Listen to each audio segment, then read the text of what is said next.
Welcome back. Well, the title of my next guest book says it all. Politics and Pasta, How I Prosecuted Mobsters, Rebuilt a Dying City, Dined with Sinatra, Spent 5 years in a federally funded gated community, and lived to tell the tale. Every word of that is true. And the author is former Providence, Rhode Island Mayor Buddy Cianci, Vincent Cianci, and that federally gated community, of course, was prison. Buddy, Mr. Mayor, Your Honor, thank you for coming on. I want to always thank you for welcoming me to your city when my son went to Brown about 10 years ago. Then you got into trouble again, and here you are back again. Yep. I always say, whether you did anything wrong or not, we'll leave that open for a minute here. I always say, once you're out, you're as good as I am. So I welcome you back to the community of innocent people. You've paid whatever dues you owed. I really mean that. I really mean that, because I think a lot of politicians do things they never get caught doing, and they get away with it, and they get all these great obits when they're gone because they never got caught. Let me ask you about prison life. And I know this is it embarrassing? Are you embarrassed by anything that happened in prison, or is it just not as bad for a guy your age and your background and the kind of place you're in, Fort Dix, that it is for other people in prison? Well, no, because, if you're there, there's no way you're going to change it. And you have to do the time yourself. In other words, don't let the time do you. You have to do every minute of it. And I always proclaim my innocence, Chris. And that's why I got through the time. I was convicted. Well, doesn't everybody? In Shawshank Redemption up in Maine, they all say, all the prisoners say they're innocent.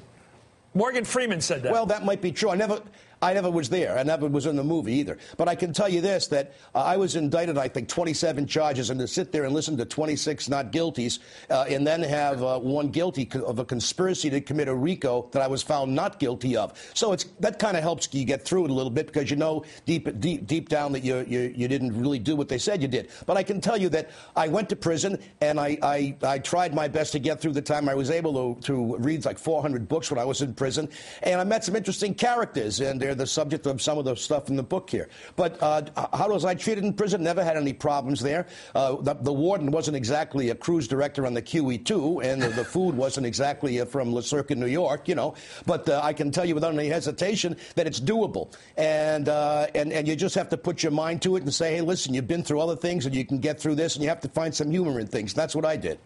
You think it'd be a good book, and all the guys who've spent time inside who are politicians? You know the old joke, two guys eating in the mess hall in a prison. One says to the other, the food was better when you were governor.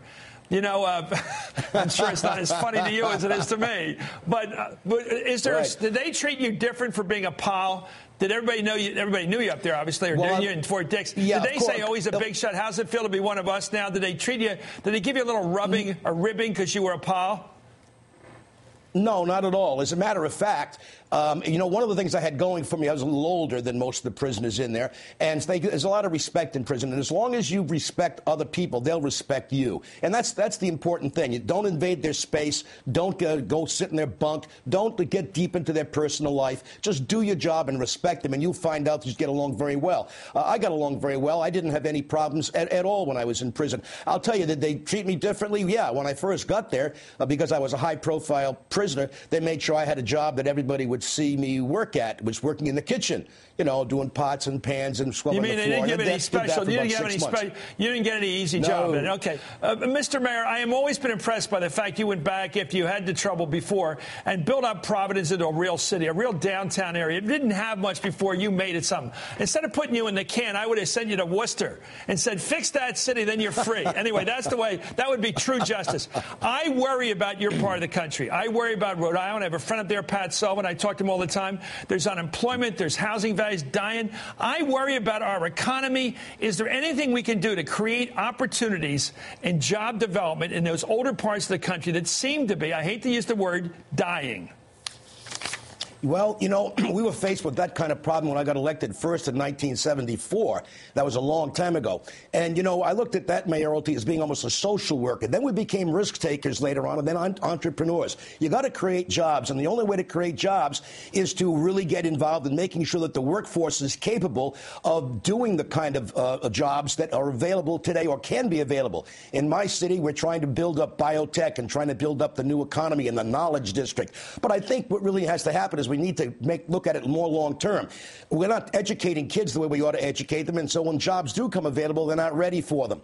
And in addition to all of that, we've got to fix our city governments because the pension systems are unsustainable, cities are broke, and frankly, there's not a lot of hope. But I think that in this part of the country, we can do better if we only had the right leadership. And the right leadership has got to say, look, we've got to stop being, kind of wonks and policy people and get back to the basic things in politics. And that's to run a good city. A city's got to be safe, number one. People have got to want to come there because they're going to be safe. Buddy. Number two, they're going to have a job. And number three, they're going to have a good house they can live in at affordable numbers. Okay.